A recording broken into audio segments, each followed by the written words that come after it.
Happy Christmas everyone. Thought I'd whack this on to the front of the video because it's very Christmassy and lovely. Hope everyone's having a great day.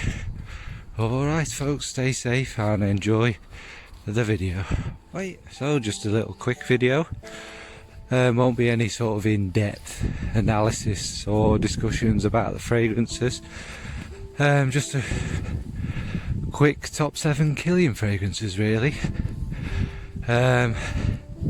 Obviously it's difficult to do this, especially with your favourite kind of thing, and I think Kilian is one of them houses where there's so many legends that there's going to be quite a few that people think are missing from this list and that, but it's my personal taste and my personal top 7. Now, first is a couple of honourable mentions, just 2 because I could do about 50, but maybe the time of the year, generally the quite summery, fruity ones are missing. So I'd just like to say, Playing with the Devil, which I just recently bought, is a tropical fruit punch, kind of slightly boozy, just very fruity, beautiful fragrance, and that would definitely make a summer list of Kilians if you like. And also Moonlight in Heaven for the same reason. It's tropical in a different way. It's mango, coconut.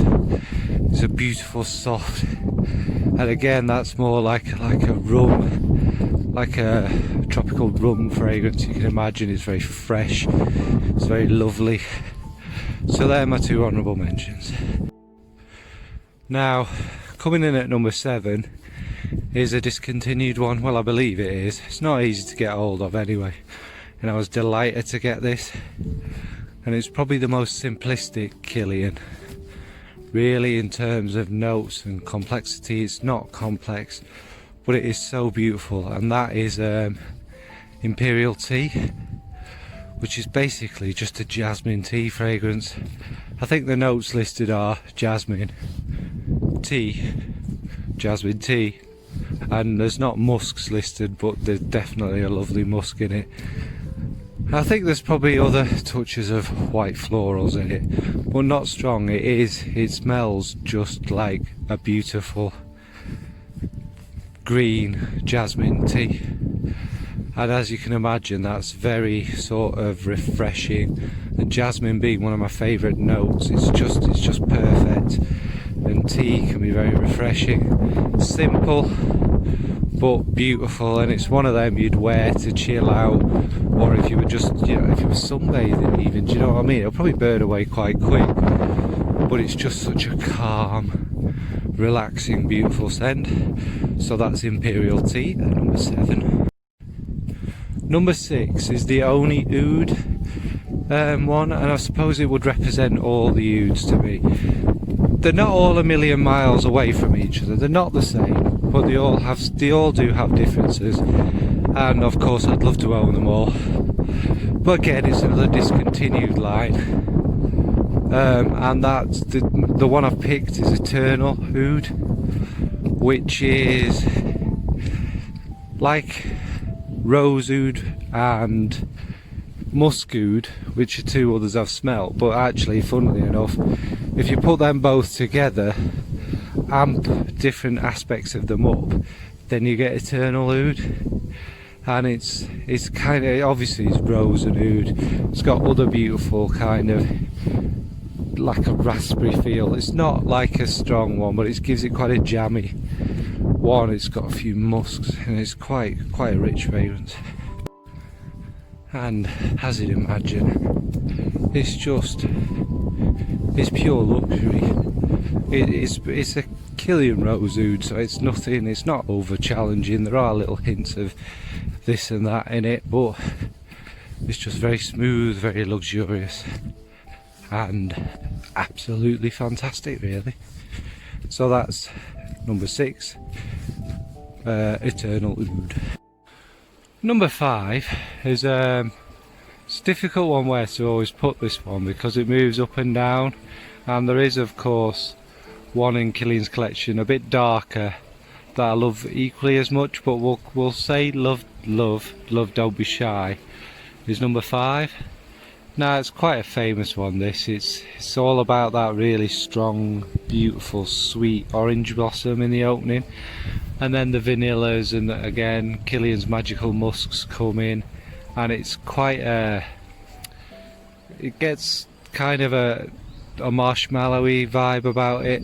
But I think it's a lot more than that. I think the way the florals dance with the vanillas and the marshmallow thing makes it obviously, when it came out, it's quite original. It's not like your everyday generic fragrance that you used to smell in. Obviously it's become a more common DNA, hasn't it? But it's just, again, it's just a masterpiece. And I think you'd struggle not to like it. Yes, it's very sweet, it's very potent. After the first 45 minutes, an hour, it's quite linear, but it's quite a beautiful fragrance, really. There's nothing, you can't criticise any part of it. It might be too sweet for some, might be a bit too floral for others, but I love it, and that's 5. Love, don't be shy. 4 is probably one of my favourite white florals ever, and that's Love and Tears. Again, I think this one is discontinued and quite difficult to get again, but it's another gorgeous one.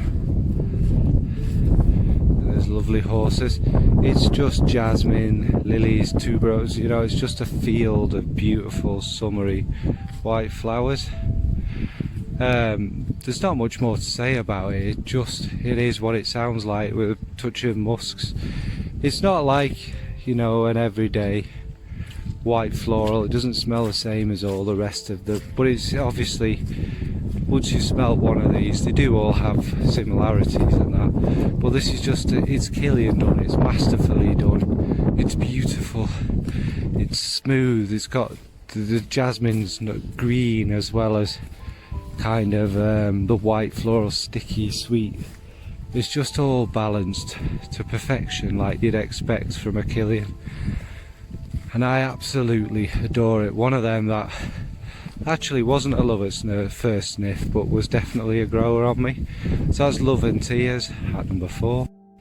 Number 3 is again quite a recent one and a love at first sniff, and it's a flanker, and that's Good Girl Gone Bad Eau Fraiche, which takes the DNA of the original Good Girl Gone Bad, which I do love, which is like osmanthus, some white florals, musks again, but it's a bit too loud for me. And what they've done with the Eau Fraiche is they've kind of mellowed it, added a bit of an aquatic feel to it, taken out the sharp osmanthus and replaced it with jasmine and orange blossom, and more of a lighter feel, more of a soft summer's breeze. It's just beautiful. Again, it's what Kilian does best, isn't it, really? And I don't know how they've done it, but what they've done with it is, it seems to be just kind of incredibly potent, just as potent as the other one, but in a kind of softer way. In other words, it's not choking you, it's just around you, and yeah, it's just beautiful. It is like it's described, it's like a Mediterranean breeze on a summer's day. It's gorgeous. And now obviously the top 2, you know, you don't need me to tell you. At number 2 is Back to Black, which is, obviously it was an inspired version, but this is the fragrance that got me hooked in this world, was an inspired version of it. And when I bought the original, I was so proud, and I love it, and I will always love it, and it will always be a special one to me. It's like a sensual honey, it's a tiny tickle, just a tickle of cherry that's in there. Don't think that's listed, but it is there, and it adds this kind of sweetness to it, and there's little wafts of tobacco. It's got more to it, but it's just one of these smoothly, masterfully blended ones that actually I find quite difficult to pick out things, and sometimes it wears different on you.